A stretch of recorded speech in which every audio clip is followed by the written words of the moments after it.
record. Okay. And let's.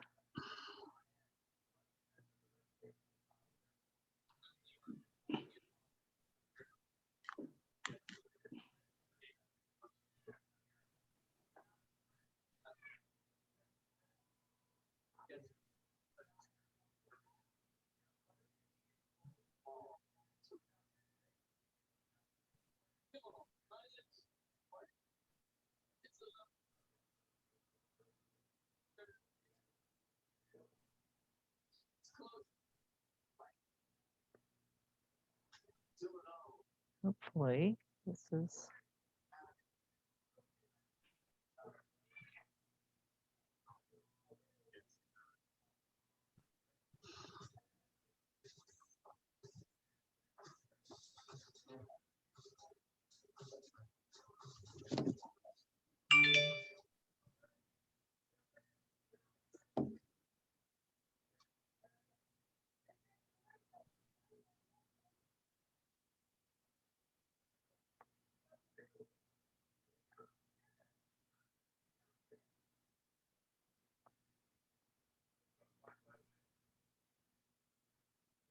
I'm not sure why this is not going.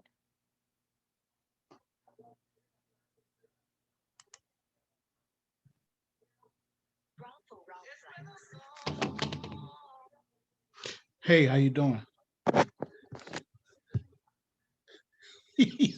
Okay. Let me try this again. Oh.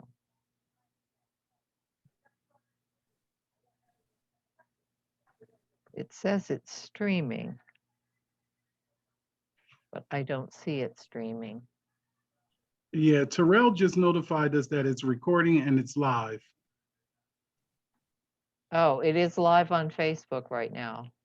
That's what Terrell just informed us. Okay, I don't know why I'm not seeing it, but that's good. Okay, well, let's begin. Good evening, everyone. My apologies.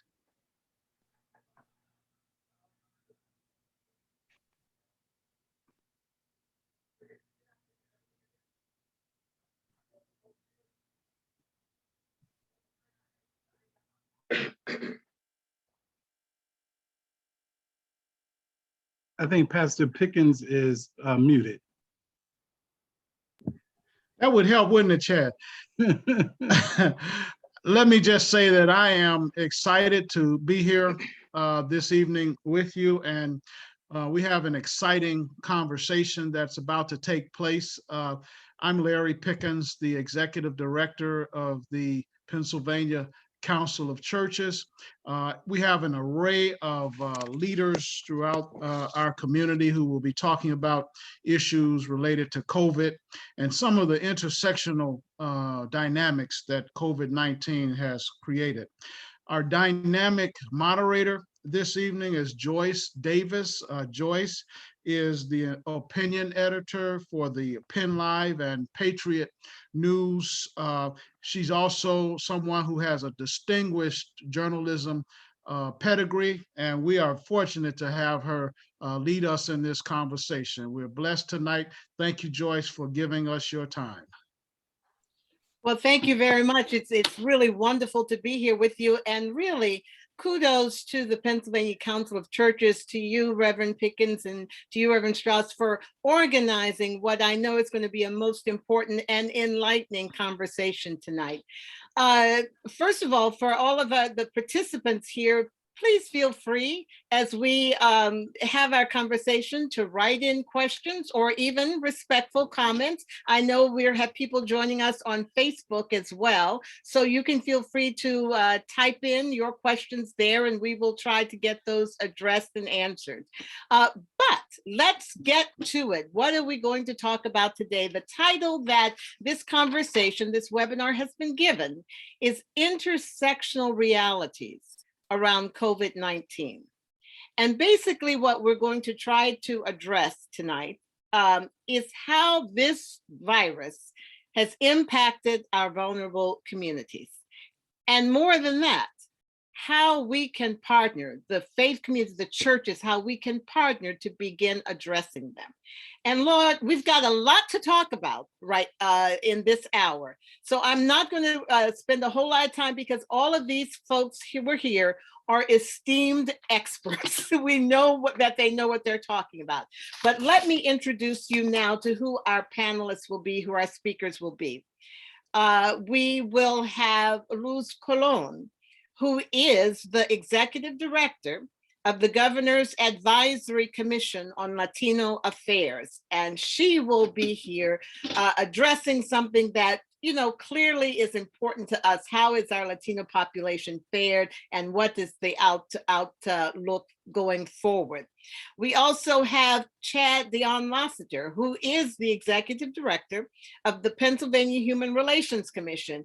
And he has a big job because he's charged with looking how all of this has impacted issues of social justice, of equality, and extremism.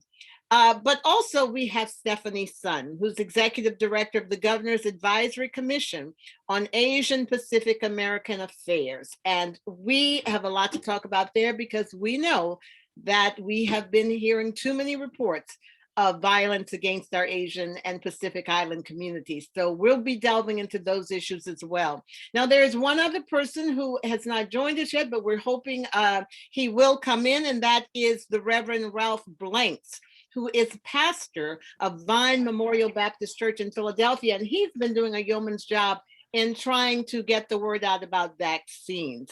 But he's not here yet. As soon as he comes in. He's here.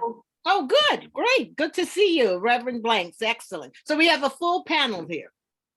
Here's how we will start out. Again, feel free to write in your questions or your comments as we continue. We're going to start out by turning to our dear Chad, who has been really busy because I've had him on several webinars talking about issues involving COVID, social justice, all of that. But Chad, lay out for us, this virus has been devastating in many ways. I mean, we focus on physical, but there's all kinds of issues involved. Could you just lay it out for us?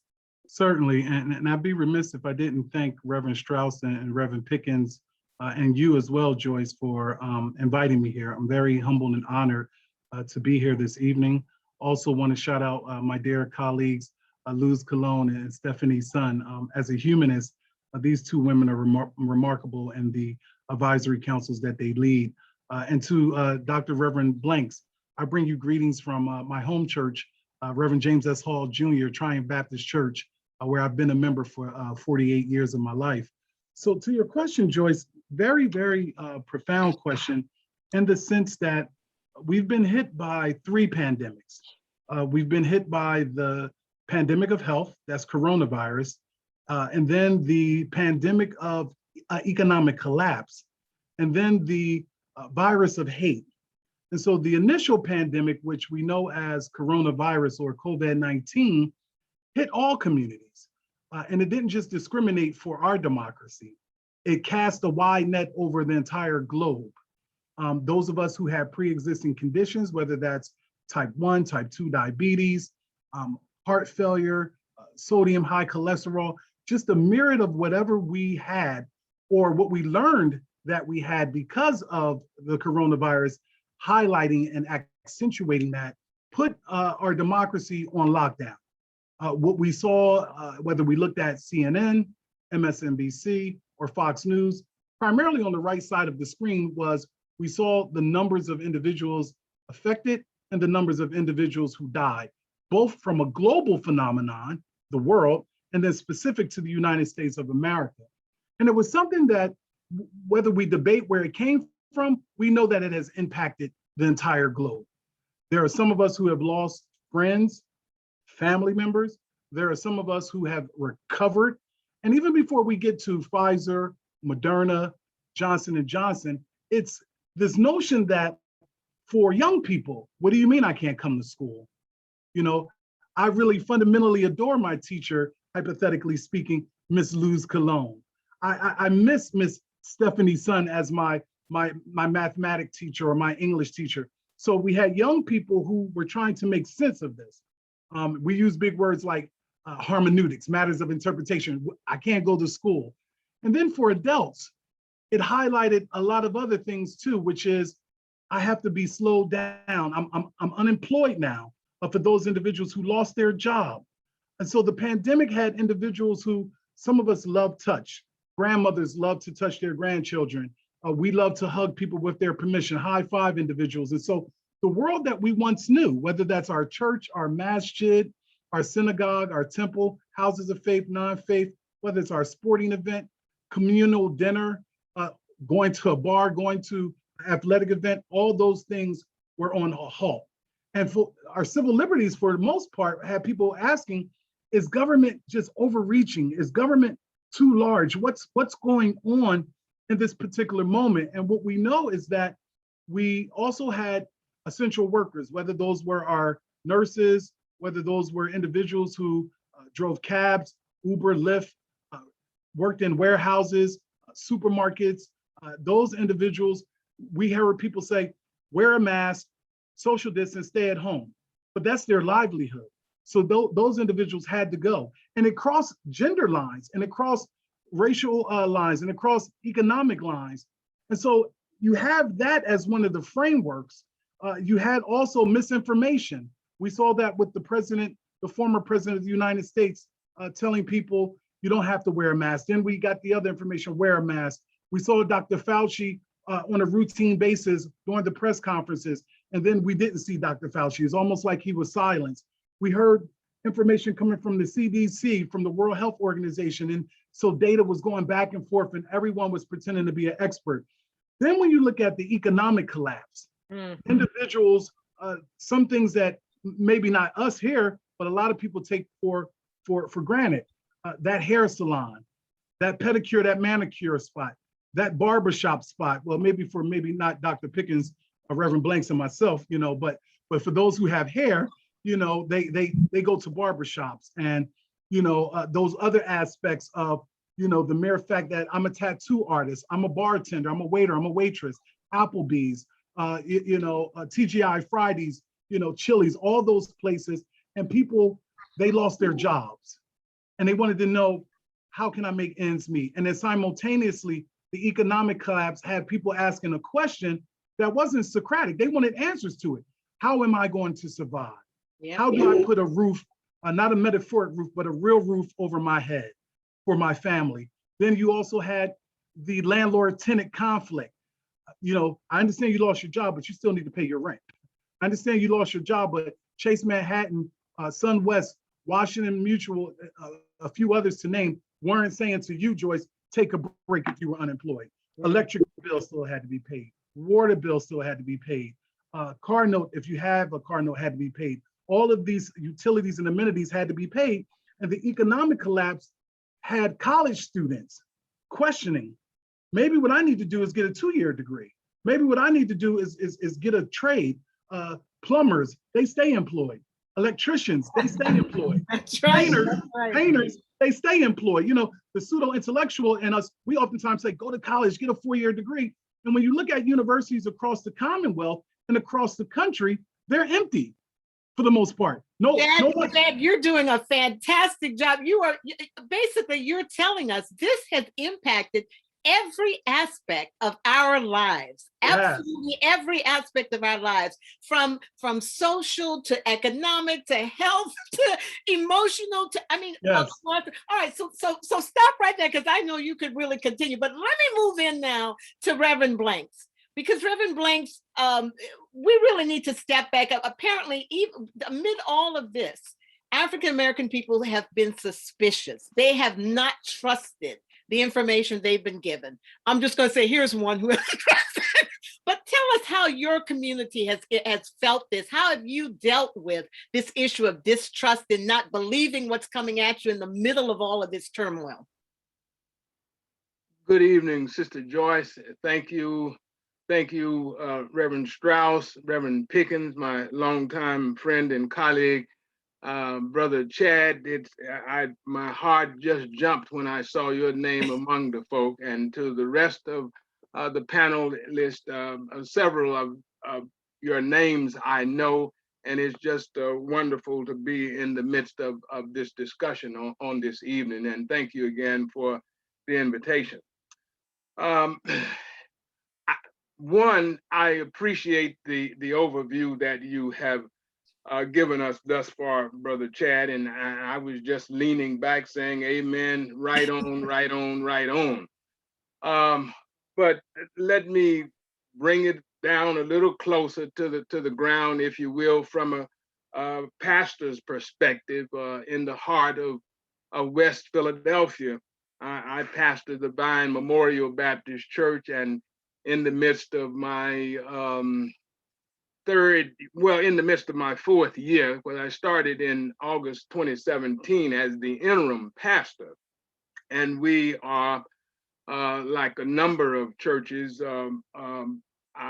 with older people. So it has really been challenging each and every day as we have entered this pandemic. First of all, going back to March of last year, um, the first death of 25 that we had was our media person. So we were literally thrown on the digital highway in trying to figure out how we were going to stay connected to the congregation. So it has worked me harder than I have ever worked as a pastor over this past year and several months, just trying to maintain some togetherness, some connectedness, some semblance of normalcy, and coupled with the fact that the average member was not on the digital highway, did not want to get on the digital highway, and so it's been that kind of challenge. In the midst of all in trying to help people eat and feed their families, we already had a food cupboard, but we basically expanded to a food bank as a result of some relationship with a larger ministry. So we participated last summer in the Urban League's summer feeding program. And at the same time, we moved into a larger feeding ministry 3 days a week with fresh vegetables and fruits, dairy products, frozen meat, and other non-perishable. So we have probably distributed close to 100,000 pounds of food stuff since June of last year through today. We were open today, and people come from all different directions and race, ethnic groups. You would be surprised.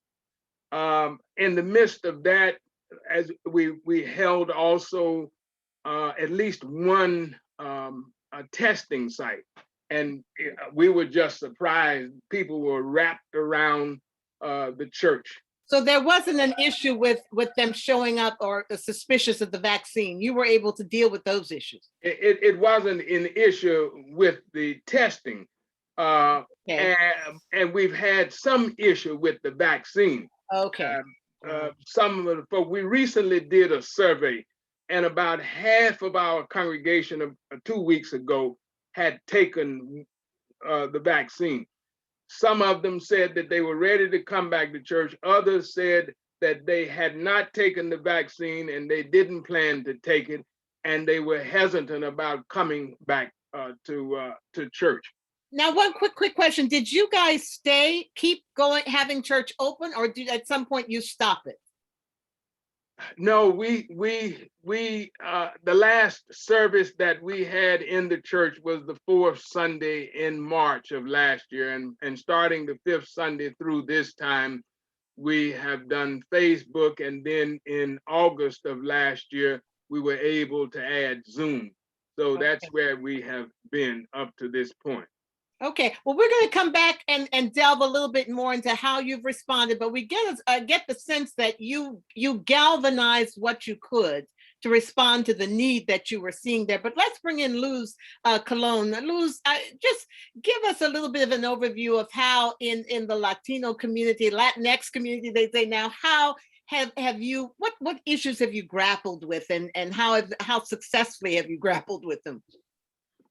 So first and foremost, thank you so much for this opportunity for today's discussion, because it's really important to showcase some of the dealings and the factors that we have been dealing with on a statewide level as it relates to the Latino community. And you know, hearing Chad earlier, I think that he really hit it on the nose when you're talking about health.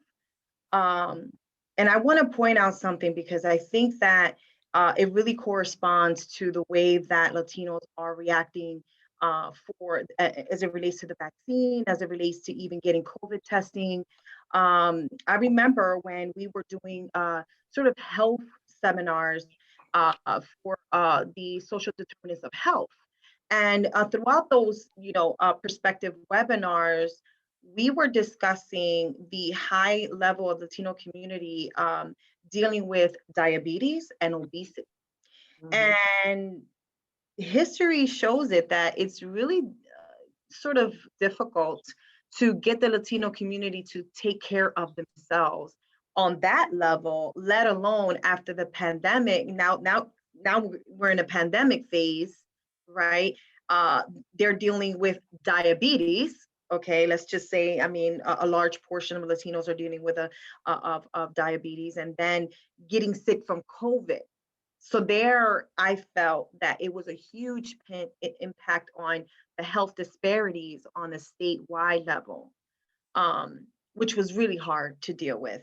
And we were, as a commission, when this all started, we rolled up all of our sleeves and went to work. And when I tell you that this whole administration, I can tell you, worked around the clock to try to resource, give information, open COVID-19 testing sites, everything, name it. And we were literally just, there to make sure that we were as resourceful as possible. Was communication the problem at first? I mean, considering that we're dealing sometimes with people who may not, speak English, especially on these medical issues, was that an issue? So there was a process. I mean, obviously, when there is information that's going to either be translated into Spanish, there's a process to get that information out. However, given the urgency of the matter, we really needed to work extremely hard in getting that information translated. So we worked with numerous different companies to be able to make sure to get that information to us immediately. I mean, we're still even working through getting, even when we go in further to this phase now with vaccinations, we still are translating information. The good thing is that the commission has been extremely helpful and very resourceful as it relates to making sure that stuff was done in a much more, if I can say, graceful manner as it relates to the language, because we want to make sure that if there's any document that was translated, that it was relatable, and that when we send it to the community or share it to any of our stakeholders, they knew what the information meant, and then they could be able to distribute amongst their stakeholders and so on. So Luz, you brought the issue up about the health disparities, and I think that's the same issue that I'm sure Reverend Blanks and the African American community was dealing with. Issues of underlying conditions, because this community has not always had access to quality health care, quality food, all of those issues. We shared, I think, those issues. But let me bring in Stephanie here. Stephanie, does any of this resonate with you and the issues that you've been dealing with regard to the virus itself and the Asian, or is there something completely different? Exactly, everything, all the three panelists mentioned resonate a lot to me. And because we are all human beings, and like Chet just said, that it's like the 3 layers of pandemic: physically, mentally, and economically. And also, as for our community, we also have the huge challenge the language access, the language barriers. So we definitely share the same difficulty and barriers, and making the same amount of effort to try to overcome it. But a little bit different is for Asian community, I think, in the terms of the impact by the pandemic, I think there are 2 things a little bit different. One thing is the pandemic for AAPI community start earlier. I still remember the shutdown for COVID-19 in Philadelphia area where I live was on last year, March 16. But as we all know, pandemic started in Asia. It started even from my back home country, China. So think about it. Asian community is the only community in the United States with majority of the community members who are immigrants. We all have family, our dear family, immediate family members back home in Asia, in China. So they start suffering several months before us, like from December or something. So when our family are suffering physically there, we are suffering mentally here. And also, I think Chad living in Philadelphia, he may remember that early from January and February, the business of in Asian community, especially looking at the China, has slowed down dramatically. Why? People are talking about, okay, those Asian business, they have virus. Don't go there. That means the pandemic economically also starts so much earlier. And also, as Joyce, thank you so much for recognizing that the unique attack on us is the discrimination, racial violence, bring in by the misinformation, and so-called like China flu and Asian virus.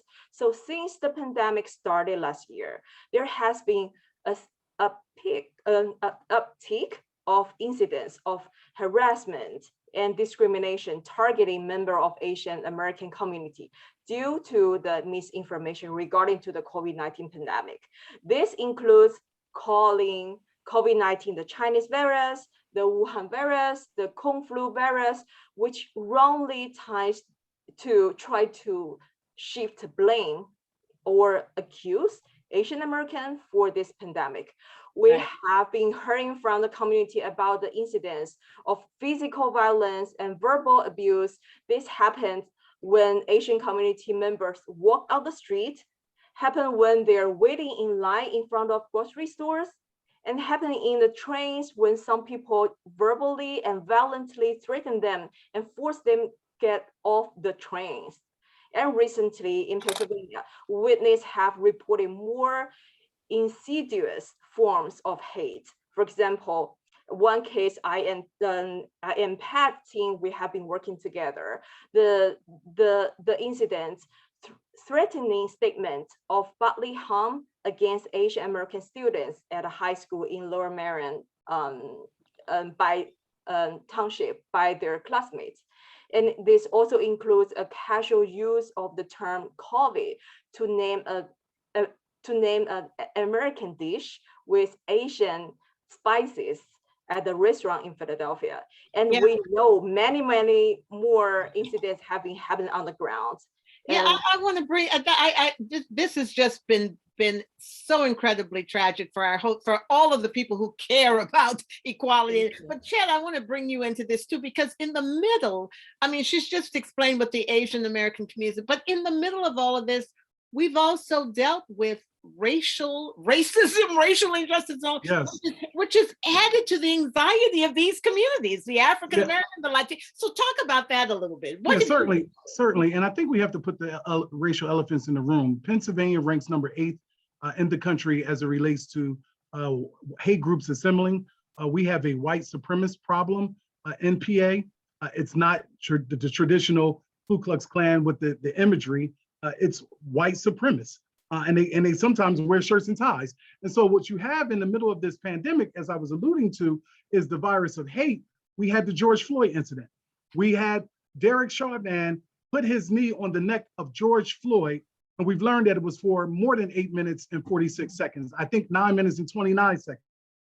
You saw him scream out, "Mom." You saw him say he didn't want to die. You saw the same harrowing echoes that you heard with Eric Garner, "I can't breathe." And so you had that. So make no mistake, whether it's transphobia, xenophobia, hatred towards the AAPI community, anti-Black racism, the problem that we have is the shadow of hate, which is deeply rooted in white supremacy. So what you had was not the entire globe, but you had people on all sides of the color line, gender line, holding up signs, "Black Lives Matter," "No justice, no peace, no racist police," saying defund the police from a perspective of, how about we go with trauma counselors? How about we go with social workers? How about we put more money into Before Start, Head Start, After Start? And we know that it's not all police, but we want police also recognize that it's not all Black and brown people unarmed, or even if they are armed, you allow a Dylan Roof, you allow a Kyle Rittenhouse and multiple others kill with impunity and get off. And so for our Asian American Pacific Islander community, it's two kind of concepts. It's a person like Stephanie, who her and multiple others have always stood on the front lines for Latin Americans, African Americans, and others, and they see the humanity. And then you have others who are wondering, why am I being attacked? By the very thing that, with all due respect, some of them tried to benefit from. Some of our Asian American Pacific Islander colleagues have come from, from overseas to America and tried to assimilate, right? And I understand that. I've had students when I was a professor at Penn where your first name may be Sue Park and you'll say, "My name is Emily." And I'm like, "That's not your name." "Well, people won't understand my name, Professor Lassiter, if I say my name." Get us to understand your name. Don't get caught up in Anglo conformity. Don't get caught up in the myth of American exceptionalism and acculturation. So this whole moment has a scapegoat hypothesis. Today, it's Asian American Pacific Islanders, and it's unfortunate. But think about the whole Black Lives Matter movement. When you say hashtag Black Lives Matter, you hear people say all lives matter. But when we say stop Asian hate, you don't hear anyone saying, "Well, no, time out, stop all hate." Right? So we know that there's a problem in our democracy as it relates to our pigmentation, right? And so what our Asian American Pacific Islander colleagues are seeing is that white supremacy doesn't just travel on one side of the color line. So when you heard earlier, Reverend Blanks talk about they were feeding people race, ethnicity, it's the same thing for white supremacy. It will attack whomever it wants to attack, to look at the scapegoat hypothesis because of white victimization. You have white racism, you have white supremacy, you have whiteness, and whiteness continues to mob people. And then what they do is they get off with impunity. So then what happens is those of us who get mobbed, we either lose our lives, and to Stephanie's point, the scapegoating all throughout the epicenter of Philadelphia, Chinatown, where businesses were being vandalized, businesses were being targeted, businesses were being closed. So I'll end on this note, Joyce, for this particular question. That's why it's important for all of us to adhere to the beloved community that Martin unite because that's right. Because when you unite, you see the suffering of one another. And so we don't have to have a hashtag this, a hashtag that. Right. What we simply say is, I'm Jewish, and if I see someone attacking someone on the other side of the color line, I'm going to use my privilege to speak out. I'm heterosexual, or I'm LGBT, I'm Asian American Pacific Islander. So if it's George Floyd today, everybody should be jumping on it. If it's Asian American Pacific Islander community, everybody should be jumping on it. And lastly, absolutely, Chad. I hear what you're saying. You're making excellent points. But let me bring in Reverend Blanks again here. Reverend Blanks, you've heard some of the conversation that we've had here, and clearly you've witnessed need in your community. But so I'm wondering if we could move it a little bit. You've talked about how you've tried to help, at least with the feeding. But there's issues with housing. There's issues with education. There's just a panoply of things out there that need to be addressed. Do you see the churches stepping up to try to bite off different aspects of this? What are you seeing? As I respond to your question, let me say quickly that in the midst of this pandemic, the Black church is still the number one gathering place for Black people. But somehow and for some reason, it was forgotten. And only in recent weeks or months has there been a focus or a renewed focus on the Black church when it has come to the testing as well as the vaccine? Various health systems have reached out to Black clergy, Black pastors in an effort to set up testing centers as well as vaccination sites within their churches. The Black Doctors Consortium has come forth, and even there were a number of buses, fights, pressure on various people to fund them, to recognize that oftentimes no one can do for us better than us. So that is another piece of this overall racist system that we have experienced. But at the same time, beyond trying to feed people and even clothe people through food banks as well as clothing banks, there has been some of the churches through their youth and children's ministry have taken the opportunity to reach out through Zoom to gather the children even on Saturdays, whether for Sunday school or just some play relaxing activities in an effort to lessen the stress and pressure on them as well as their parents as we move through this thing. So the physical, mental, the spiritual has hit us all, from the oldest among us down to our children and youth. So the challenge is ongoing, and just trying to maintain some sense of semblance, some sense of normalcy, some semblance of normalcy, and trying to give people a sense of hope, even our children and youth, that we're going to make it through this thing. It's not going to last forever. Just hang in there with us. Right. Well, Luz, one of the issues that people keep bringing up, even and we have to talk about the emotional and the mental health things, but let's stick to education first. Yes. I'm hearing from so many teachers now that there's concern kids have lost ground, significant. I mean, kids in white schools who have great teachers and have lost ground. And then we talk about our minority communities, and I'm worried about the Harrisburg school, the predominantly Black school system here. You know, how much ground have they lost? Can it be caught up? What are you hearing from the Latino community? And Stephanie, I want to bring you into this because we get the myth that Asian Americans are academically beyond, so we don't have to worry about them. But that may not be the case. Go ahead, Luz. So that has been a conversation with our education committee, with our commission. So the concern that we have is the amount of minority students dealing with the pressures of having to, I would say, in my words, at least in my opinion, growing up fast. That means that they have to be independent. They have to open their laptop in the mornings, go into school Zooms. And if their school Zooms is not working, therefore they're having challenges logging in. So therefore they're missing a couple classes. So that's just a really tip issue of the iceberg of like many of things that's happening here. Most and parents technological access. Not everybody has laptops, at least. Exactly. And I think speaking at least the school district here in Harrisburg, they did everything that they could to provide with little laptops for all of the students that didn't have one in the house, where you can go ahead and sign one through the school district. So there was a collaboration with the school district and the Department of Education to make sure that each of these school districts were resourced as it relates to any kind of technology needed.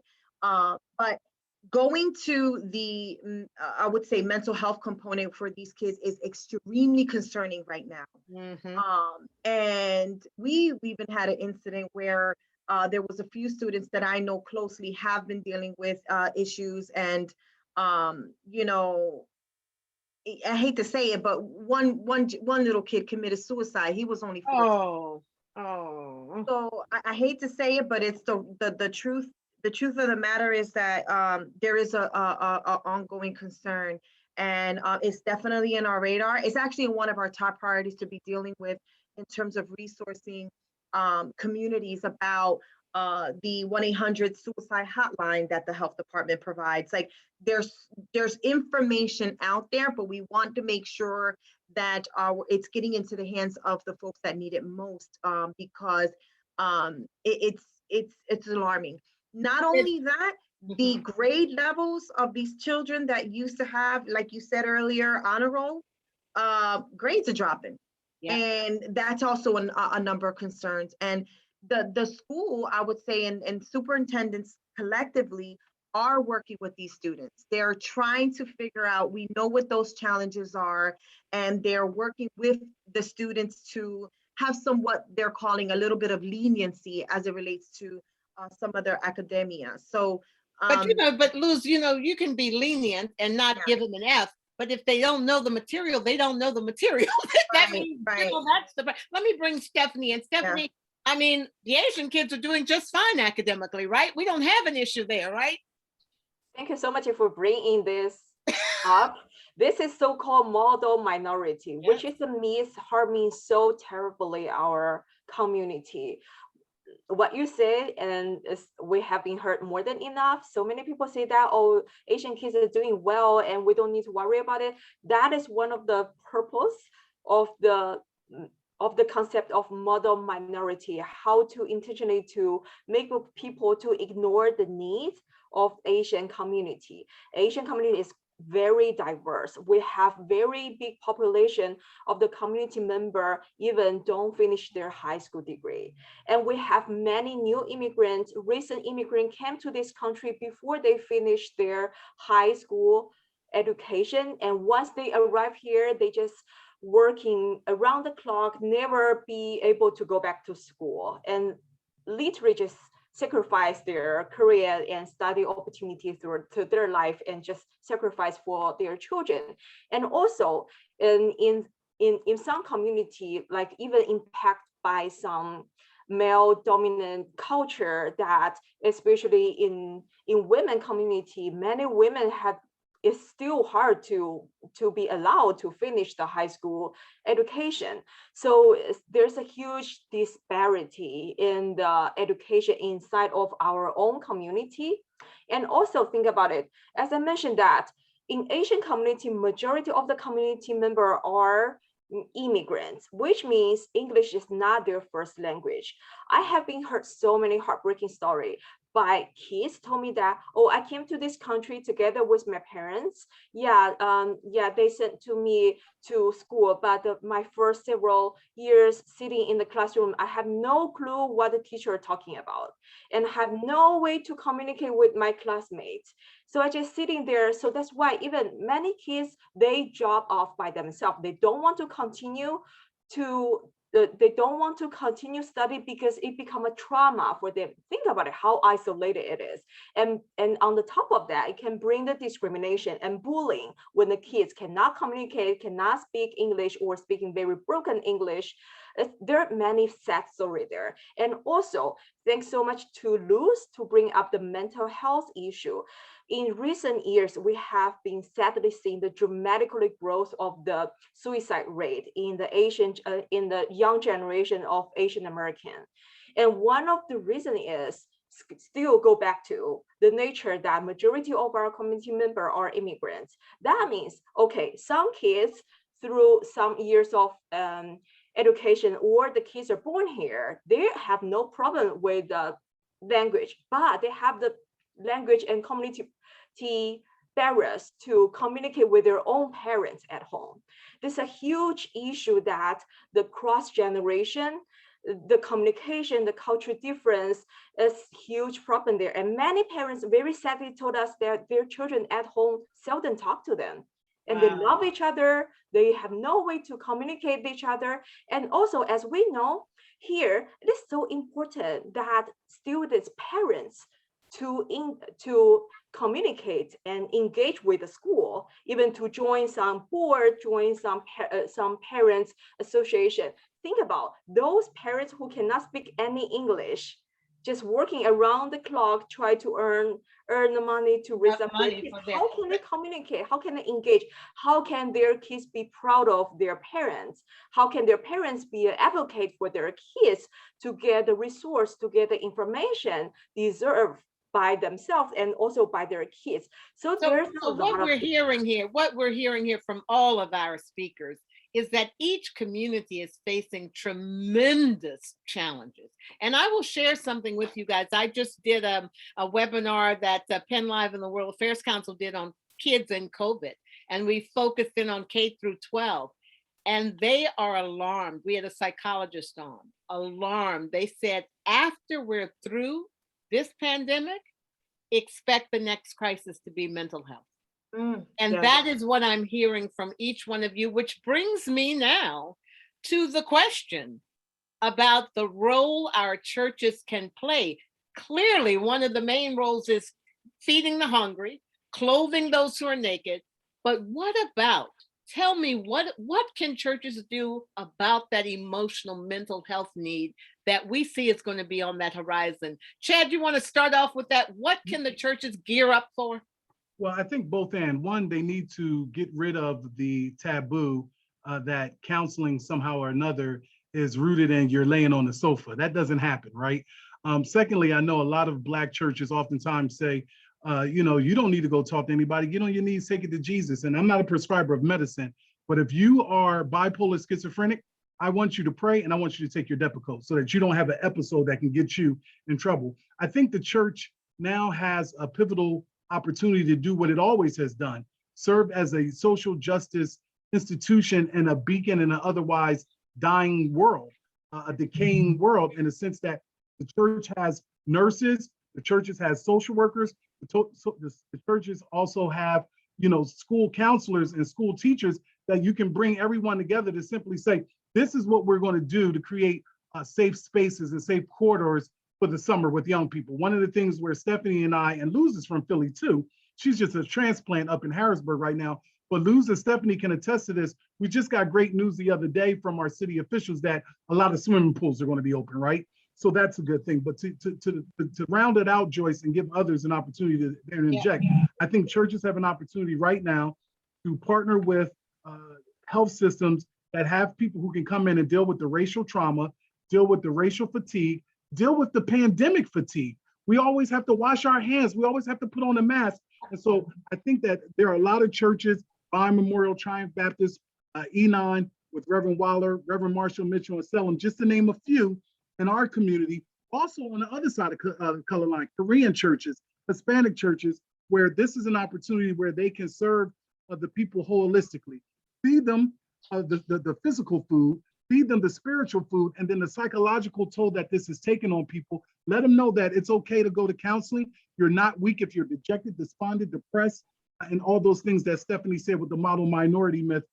Exactly. I think So those are things let me bring Reverend Blanks in here. Reverend Blanks, and I want to quickly get each one of you to comment on this, but we only have a few minutes and we've got questions we haven't even gotten to from our participants. So this conversation has really been dynamic. But Reverend Blanks, what about the church's role in trying to help with this emotional and mental health issue? Do you see them stepping up for that?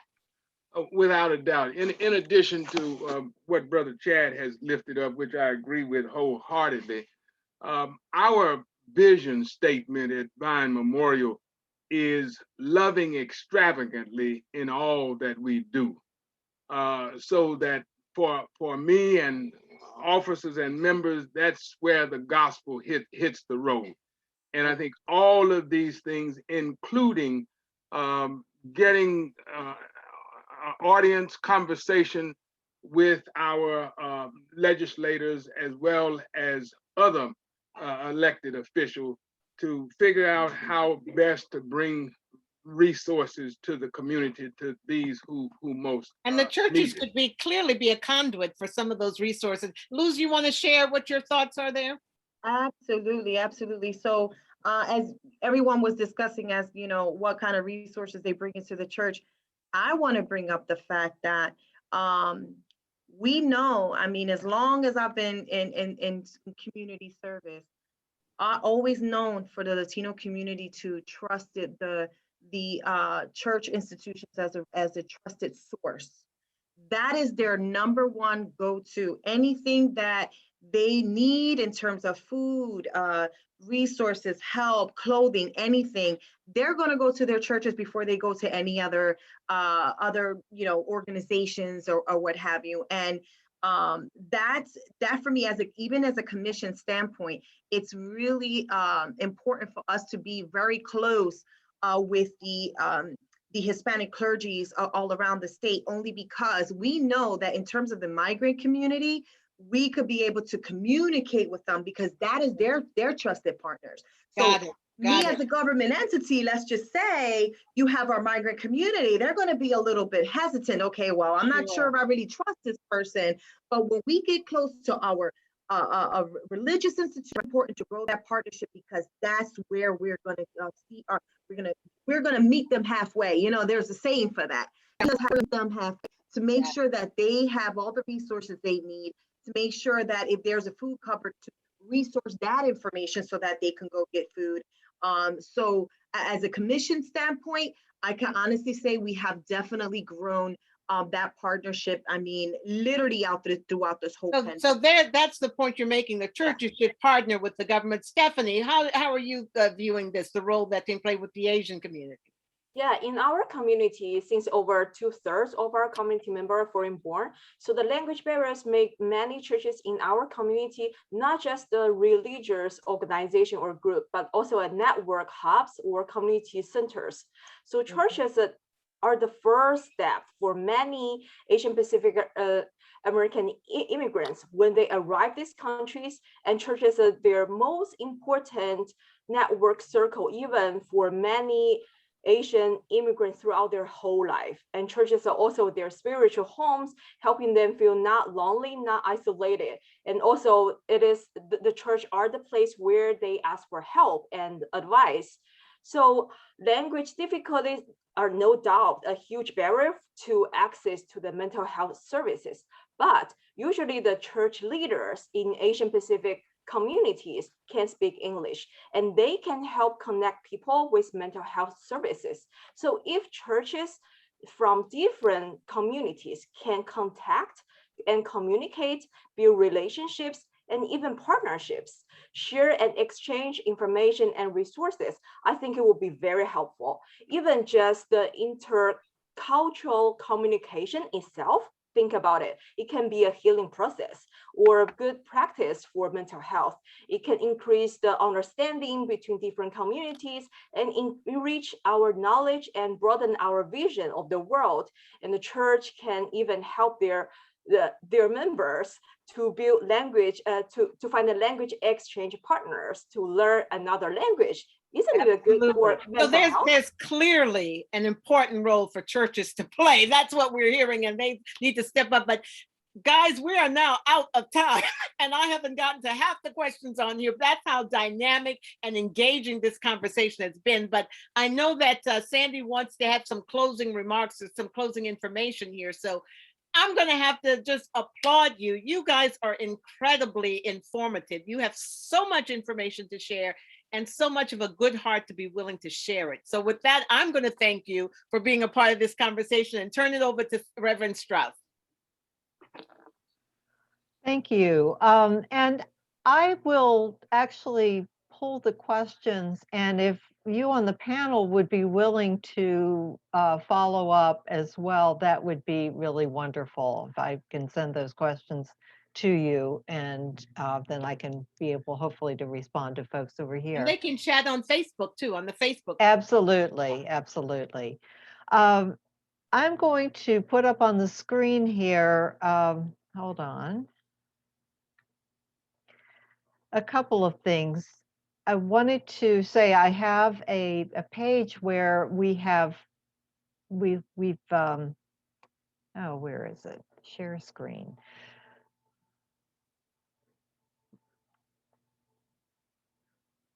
And There we are. You can learn more about each of the speakers at the link. I also put that in the chat earlier.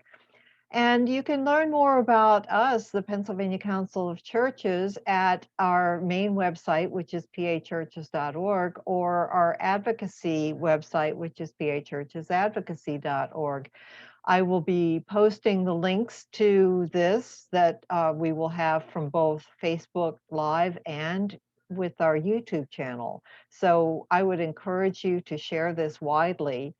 And also, I'm hoping to know when it will be shown on the Pennsylvania Cable Network. They have asked us for a copy of this to be able to share on the network. So we're very excited about that as well.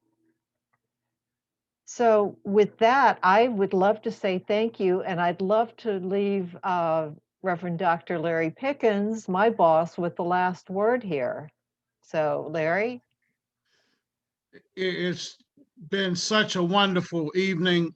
Thank you, Joyce, for moderating. You had a high-powered panel, so it was difficult to corral them, I know. But I want you to know that in the Pennsylvania Council of Churches, you have a partner, you have a friend, and we want to find ways that we can connect with the work that you are doing. And I'm excited about that. And the energy that you bring has been very important as we relate to our communities. Let me just say thank you all for being here tonight. God bless all of you. And let's continue this conversation.